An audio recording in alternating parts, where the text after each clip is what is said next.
Varicose veins తో బాధపడుతున్నారా? భారతదేశంలోనే బెస్ట్ ట్రీట్మెంట్ అందించే ఏకైక హాస్పిటల్ ఏవిస్. నమస్తే రమ్మగారు. నమస్తే జయ. మంచి చందమామ కథ ఒకటి చెప్తారా? మామూలుగా ఎవరైనా ఒకళ్ళు వచ్చి దేవుడో దేవదూతో గంధర్వుడక్షుడు కిన్నరులు కింపురుషులు ఎవరైనా వచ్చి నీకేం కావాలి, బాగా డబ్బులు కావాలా, మనశ్శాంతి కావాలా అంటే ఏం కోరుకుంటాం? మనశ్శాంతి రమ్మగారు, ఖచ్చితంగా. అంటే ఎప్పుడు మనశ్శాంతి కోరుకుంటాం జయ. మన దగ్గర సరిపడా డబ్బులుంటే మనశ్శాంతి కోరుకుంటాం. మనం డబ్బులు కటకట కటకట్లు ఆడిపోతాం. ఖచ్చితంగా డబ్బులేనండి, ఫస్ట్ ప్రయారిటీ దానికి కదా.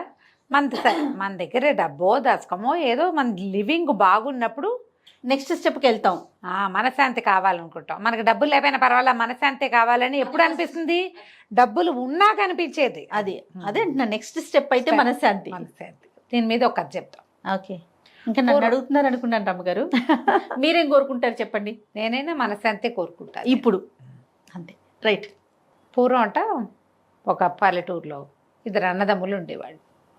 తల్లిదండ్రి ఉన్నప్పుడు ఏదో కొంచెం సంపాదించారు. వీళ్ళకి కూరలు పండించుకునేందుకు ఒక చిన్న జాగా, ఓ చిన్న గుడిసె, ఒక 30 ఎకరమో 15 ఎకరమో పొలం, కాస్త ధాన్యం పండేందుకు చెప్పులు కుట్టేవాళ్ళు. వాళ్ళు తల్లిదండ్రి గతించాక మెల్లిగా ఏదో 2 కూరలు పండించుకుంటూ కాస్త ధాన్యం పండించుకుంటూ ఆ చెప్పులు కుట్టుకుంటూ బతికేవాళ్ళు.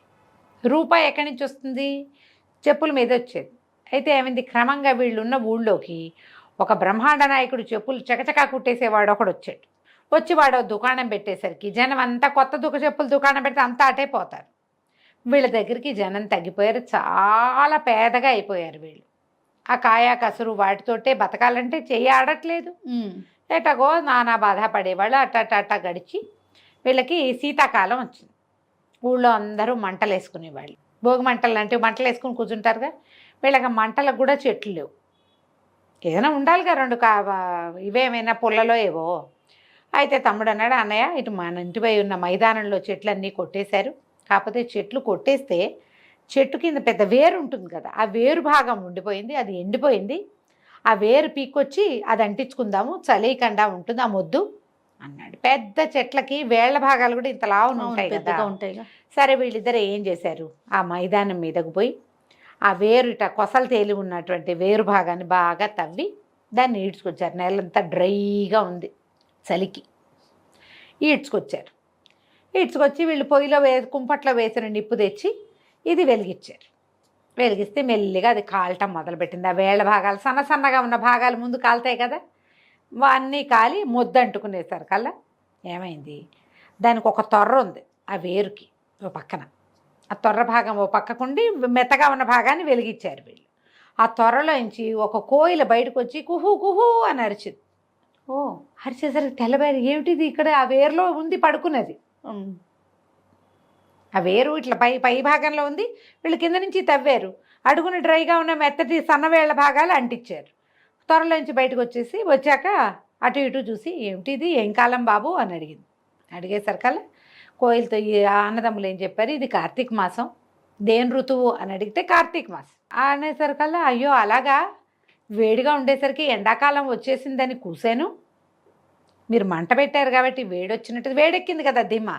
అయ్యో నేను ఎండాకాలం దాకా తలదాచుకోవాలి నా బాబు, నన్ను ఎక్కడైనా ఉంచుకుంటారా అనేసరికల్లా వీళ్ళేమన్నారు, 4 ఈ తాటాకులు ఇవి ఉంటాయి కదా, కమ్మలు అవి దూర్చి ఉన్న చూరులో, ఈ చూరులో వెచ్చగా ఉంటుంది, అందులో పడుకో అని చెప్తే ఆ చూరులో పడుకుని నిద్రపోయింది కోయిల.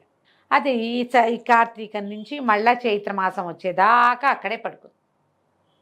చైత్రమాసం వచ్చాక లేచి బాబు నేను దేశాటనకి వెళ్ళిపోతాను, మళ్ళీ కలుస్తాను, మీకు ఏమన్నా తెచ్చిపెట్టుకున్నారా, ఏమైనా సహాయం చేయనా మీ వల్ల, ఆ త్వరలోంచి బయటకు వచ్చి నేను ఇంట్లో దాక్కున్నాను అన్నది. అనేసరికల్లా వాళ్ళ అన్నయ్య అన్నాడు, అమ్మ ఏం తెస్తావు మాకు, నువ్వు దేశం అంతా తిరుగుతావు కదా ఈ కూసుకుంటూ, ఎక్కడైనా ముత్యాలు కానీ రత్నాలు కానీ వజ్రాలు కానీ కనపడితే చెరుకోటి తెచ్చిపెట్టు, వాటితో అయినా మా బతుకు బాగుపడుతుందేమో అన్నాడు. అనేసరికల్లా ఈ కోయిలంది, దాందే ఉంది, నేను దేశం అంతా తిరుగుతాను, కానీ ఈ వజ్రాలు ముత్యాలు ఎక్కడుంటాయి అక్కడికి వెళ్ళను, నేను చెట్ల మీదకే వెళ్తా.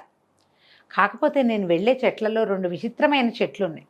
ఒక చెట్టు ఎప్పుడు పచ్చగానే ఉంటుంది. అది ఆకులు ఎండాక దాని ఆకులు మొదట బాగా పచ్చబడి ఆకులు ఎండాక పూర్తి బంగారంగా మారిపోతుంది ఆకు. ఓ ప్యూర్ గోల్డ్. పండి ఎండాలి, చెట్టు మీదే పండి చెట్టు మీదే ఎండి కింద రాలిన ఆకు బంగారపు ఆకుగా మారుతుంది. అది ఇంకో చెట్టు ఉంది, అది సంవత్సరం అంతా పచ్చగానే ఉంటుంది దాని ఆకు. ఆ చెట్టు ఎవరి దగ్గర ఉంటుందో ఆ ఆకు వాళ్ళకి చీకు చింత ఉండదు అనేసరికల్లా ఈ పెద్దన్న అయినాడు, ఆ ఎండిపోయి రాలిపోయిన బంగారపు ఆకు ఒకటి తెచ్చిపెట్టమ్మా కోయిలమ్మ, నా బతుకు బాగుపడుతుంది అంటే తమ్ముడు అన్నాడు, ఆ పచ్చగా ఉండే ఆకు ఒకటి తేవా, చీకు చింత ఉండనన్నావు కదా, ఆ ఆకు పట్టుకురా అన్నాడు. కోయిలు వెళ్ళిపోయింది. ఎండాకాలం అంతా తిరిగి వానకారు వచ్చేసరికల్లా కోయిల తిరిగి వచ్చేసి వీళ్ళ సూట్లో దూరుతూ 2 ఆకులు పట్టుకొచ్చింది. ఒకటి బంగారపు ఆకు, రెండోది ఆకుపచ్చటి ఆకు. అది ఎన్ని తేగలదు, కోయిల ఎంత ఉంటుంది, అదో ఆకు ఇదో ఆకు ముక్కును కరుచుకుని తెచ్చింది. ఆ బంగారపు ఆకు పెద్దవాడికి ఇచ్చి పచ్చటాకు తమ్ముడికి ఇచ్చింది. ఎంత సంతోషించారో ఇద్దరు. అన్నయ్య అనుకున్నాడు ఆకును చూసుకుని, ఈ పిచ్చి వెధవా, ఇన్నాళ్ళు నాకు పట్టిన శని వదిలింది, అసలు నాకు పట్టిన శని వీడే. బంగారపు ఆకు వదిలిపెట్టి పిచ్చాకులు తెప్పించుకుంటాడా ఎవడైనా, ఇక వీడితో కలిసి ఉండకూడదు అనిపించేసింది. బంగారం చూసేసరికి, సంపద వచ్చేసరికి తన పక్కనున్న పేదవాడు దౌర్భాగ్యుడుగా కనపడతాడు మనుషులకి. వాడు సొంత తమ్ముడైనా సరే వాడితో ఉంటే మనకి దౌర్భాగ్యం అంటుతుంది, వాడిని వదిలించేసుకోవాలనిపిస్తుంది. లోకంలో అందరినీ ఇలాంటి వాళ్ళనే చూస్తున్నాం.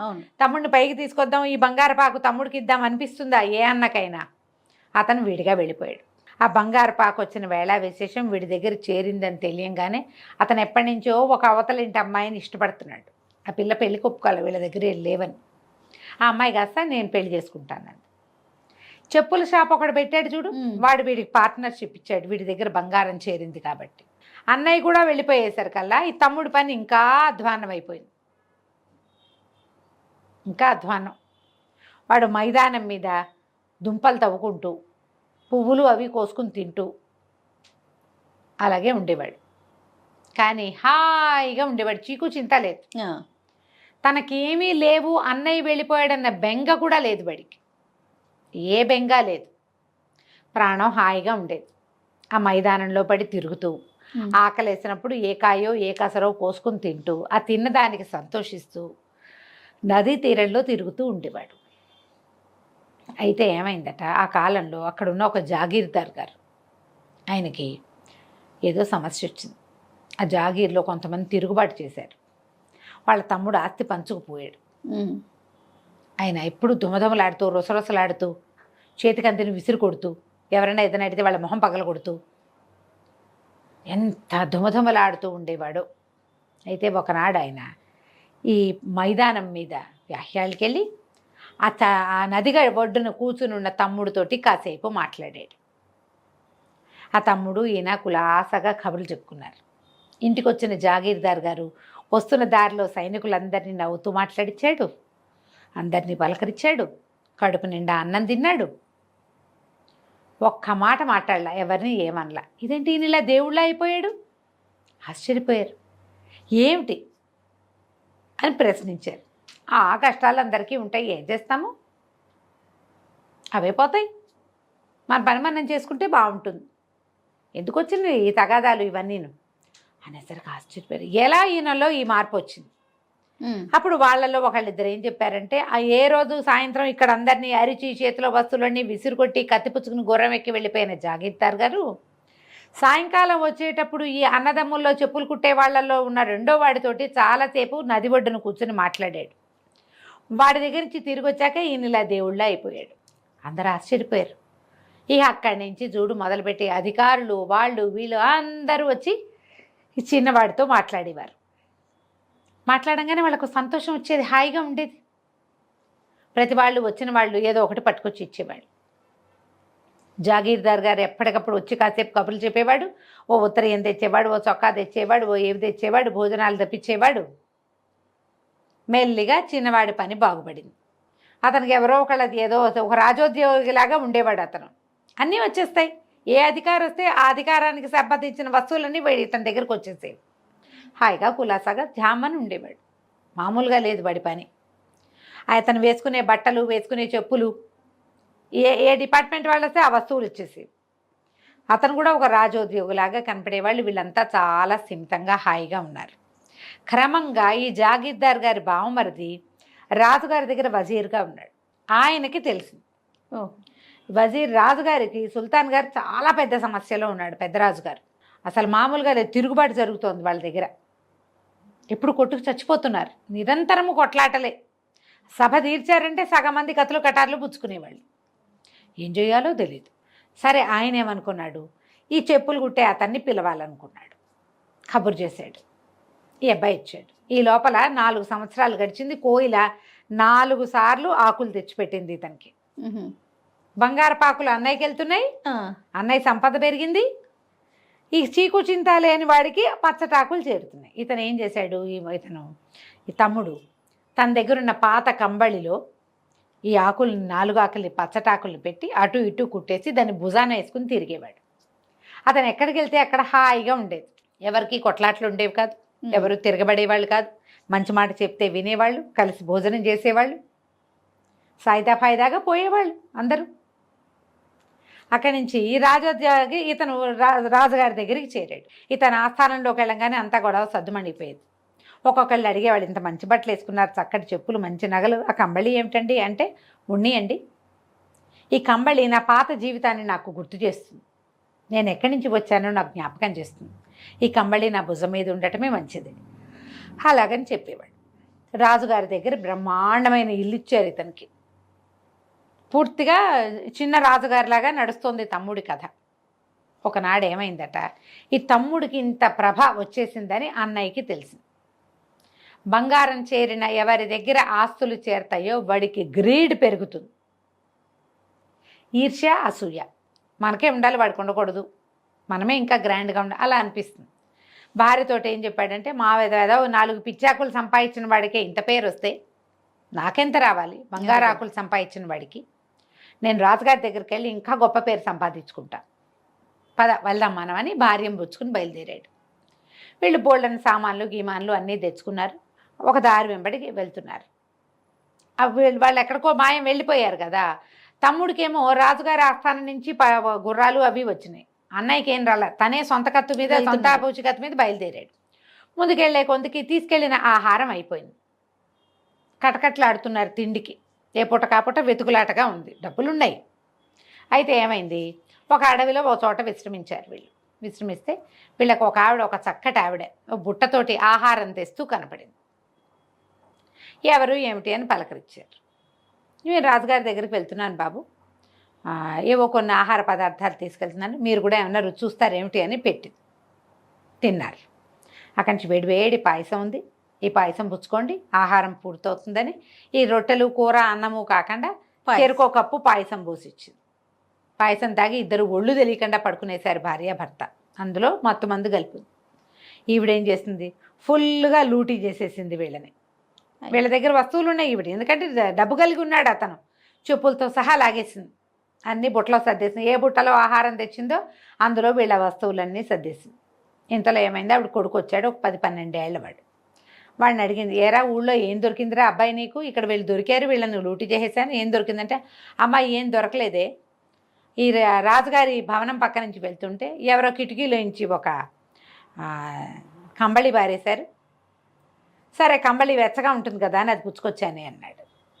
ఈవిడేం చేసిన, పాత కంబళి మనకెందుకురా, వీళ్ళ దగ్గర నుంచి అన్నీ లాగేసాం, వీళ్ళ మొహాన్ని బారేద్దాం దీన్నని ఆ కంబళి ఎత్తి ఈ అన్నయ్య మీద విసిరేసి బుట్ట ఎత్తి పుచ్చుకొని కొడుకు ఆవిడ వెళ్ళిపోయారు. అన్నయ్య నిద్రలేచి చూసుకున్నాడు, చెప్పుల దగ్గర నుంచి ఏమీ లేవు. భార్య నిద్రలేచింది, ఏమిటండి అన్నీ పోయినట్టున్నాయి అంది. ఆ పోతే పోయినాయి లేవే, పోతే పోయినాయి, అసలు ఇంత దూరం ఎందుకు వచ్చాం మనం, పెద్ద డబ్బు కోసమా, పేరు కోసమా, లేకపోతే ఏమైంది, చూడు అడవి ఎంత బాగుందో, పచ్చగా చక్కగా చిన్న కుటీరం వేసుకుని హాయిగా ఉందాం ఇక్కడే, మన ఊరు వెళ్ళొద్దు, రాజుగారి ఊరు వెళ్ళదు, మనకెందుకు అవన్నీ, మన ఊరిలో కూడా ఏముంది సుఖం, ఎప్పుడు పని, ఇక్కడైతే హాయిగా ఉండొచ్చు, కట్టెలు కొట్టి తెస్తా, చక్కగా వంట ఉండదు కానీ, ఎగో పళ్ళున్నాయి, కాయలున్నాయి, ఒక గుప్పెడు ఒక చారెడు నేల దున్ని ధాన్యం పడేసుకున్నామంటే బోళ్ళంత పంట, హాయిగా ఉందామన్నారు. ఎక్కడి నుంచి వచ్చింది ఈ కంబళి, అక్కడి నుంచి తమ్ముడు. అయితే ఏమైంది, తమ్ముడి దగ్గర రాజుగారు పొద్దున్నే ఆయన నిద్ర లేచి ఈయన్ని పిలుచుకురమ్మన్నారు. పిలుచుకురమ్మనేసరికల్లా తమ్ముడు అప్పుడే నిద్ర లేచాడు. చూసుకుంటే నా కంబళి ఏదంటే లేదు, కంబళి పోయింది అని తెలియగానే ఈయనకి భయం వేయటం మొదలుపెట్టింది. ఏం జరుగుతుంది తమ్ముడికి, ఎందుకు పిలిచారు నన్ను ఏం చేయబోతారో అని భయం. అప్పటిదాకా ఏ భయమూ తెలియకుండా ఉన్నాడు. వెతుక్కుంటున్నాడు కంబళి కోసం, ఎంత వెతికినా దొరకల. ఒక కుర్రాడిని పనిలో పెట్టుకున్నాడు. వాడు ఈ పాత కంబళి ఎందుకని కిటికీల నుంచి కిందకి విసిరేసాడు. ఓహో, ఆ కంబళి ఆ కుర్రాడి దొరికింది, అది వెళ్ళిపోయింది అవతలకి. భయపడుతూ రాజుగారి దగ్గరికి వెళ్ళాడు. ఎప్పుడైతే ఇతను మీద కంబళి లేకుండా ఎదురుపడ్డాడో రాజుకు చిరకు, వీడి మొహం చెప్పులు కుట్టేవాడు, వీడిని నేనెందుకు పిలిచాను, వీడిని ఇక్కడెందుకు పెట్టుకున్నాం మనం, సభలో వాళ్ళందరిని అడిగాడు. మనం ఈ చెప్పులు కుట్టేవాడిని ఎందుకు పిలిచాం అంటే, ఏమోనండి మీరు ఎందుకు పిలిచారో మాకు తెలీదు అని వాళ్ళలో వాళ్ళు కొట్టుకోవడం మొదలుపెట్టారు. వాదించుకుంటున్నారు. సభ అంతా రణరంగం అయిపోయింది. ఆ చెప్పులు కుట్టేవాడిని బయటికి తోసేయండి అన్నాడు రాజు. బయటికి తోసేశారు. బయటకు వచ్చేసాడు. వచ్చాక అనిపించింది, ఎందుకు నేను ఇక్కడికి వచ్చాను, పాత గుడిసెకి వెళ్ళిపోతే సింతంగా ఉంటుంది, అదే మనది, మన ఆస్తి ఏది, మనం ఓన్ ప్లేస్కి వెళ్ళిపోతాం. సమస్యల్లో ఉన్నప్పుడు ఏం చేస్తారు, ప్రతి వాళ్ళు సొంత ప్రాంతానికి వెళ్ళిపోతారు, అంతేగా. సరే తన వైపుగా నడవటం మొదలుపెట్టాడు. అడవి దాటి ముందుకెళ్ళాడు. అడవి లోపలికి వెళ్ళేసరికల్లా ఓ చిన్న గుడిసె కనపడింది. అన్నయ్య అందులో నిద్రపోతున్నాడు. వదిన వంటకేస్తుంది. గుడిసె లోపలికి వెళ్ళాడు. ఆవిడ, రావయ్య మరిది, భోజనం చేస్తావా అంది. అంతకుముందు ఎప్పుడూ లేదు. అదే కదా. ఆ కంబళి చూసేసరికల్లా వీడికి స్థిమిత వచ్చేసి కూర్చున్నాడు. అన్నయ్య నిద్ర లేచాడు. ఏరా తమ్ముడు, రాజుగారి దగ్గర నుంచి వచ్చావా, నువ్వు కూడా ఇక్కడే ఉంది కానీ మనం కలిసి ఇక్కడే ఉందాం అన్నాడు. అనగానే వీడికి నవ్వొచ్చింది. ఇక్కడ ఎందుకన్నయ్య, మన ఊరు వెళ్ళిపోదాం, ఇక్కడొద్దు, ఈ కంబళి పుచ్చుకొని వెళ్ళిపోదాము, మన ఊరు వెళ్ళి మన చారెడు పొలం పండించుకుందాం, మన దోసెడ్ జాగాలో కూరలు పండించుకుందాం, మన గుడిసెలో మనం ఉందాం, ఏమొచ్చినా అక్కడికే వస్తాయి ఇంకా అని కంబళి భుజాన్ని వేసుకుని అన్నయ్య వదిన చెరో పక్కన నడుస్తుండగా తమ పాత ప్లేస్కి వెళ్ళిపోయారు. వాళ్ళు హాయిగా ఉన్నారు ఎప్పటికీ. వాళ్ళకి ఇంకెప్పుడు కోయిలు వచ్చి వాళ్ళకి ఏమి ఇవ్వలే. కానీ ఆ పాత 4 ఆకులు ఆ కంబళిలో దాక్కుని వాళ్ళ ఇంట్లోనే ఉన్నాయి. అలానే ఉన్నాయి. వాళ్ళు ఎప్పుడూ చీకు చింత లేకనే ఉన్నారు. మళ్ళీ బంగారం చేరింది అనుకో, మళ్ళీ గ్రీడ్ వస్తుంది, అంతే, మళ్ళీ ఓర్వలేనితనం వస్తుంది. బంగారం లేదు, ఎప్పటికీ వాడని పచ్చాకులు వీళ్ళ దగ్గరే ఉన్నాయి. వాళ్ళు స్థిమితంగానే ఉన్నారు. రాజుగారు ఎప్పట్లాగానే కొట్టుకుంటూ ఉన్నారు. జాగీర్దార్ గారు ఎప్పట్లాగానే ఉన్నాడు. ఆ ఊరు వాళ్ళే వచ్చి వీళ్ళని చూసి వెళ్తూ ఉండేవాళ్ళు, అంతే. కథ కంచికి మనం ఇంటికి. చాలా బాగుంది రమ్మగారు. చీకు చింత లేకుండా ఉండటమే నిజమైన వరం, అంతే. డబ్బులు లేవు, డబ్బో బంగారం వస్తే చీకు చింత ఆటోమేటిక్గా వస్తుంది. అవి ఉన్నా వాటిని ఊరికే ఉపయోగపడే వస్తువులుగానే ఉంచుకోవాలి తప్ప మనం పెరిగిపోకూడదు. ఆలోచనలో ఉండాలి. అది సరిగ్గా. ఎంత బాగుంది చూడు కథ. చాలా బాగుందండి. నమస్తే రమ్మగారు. నమస్తే.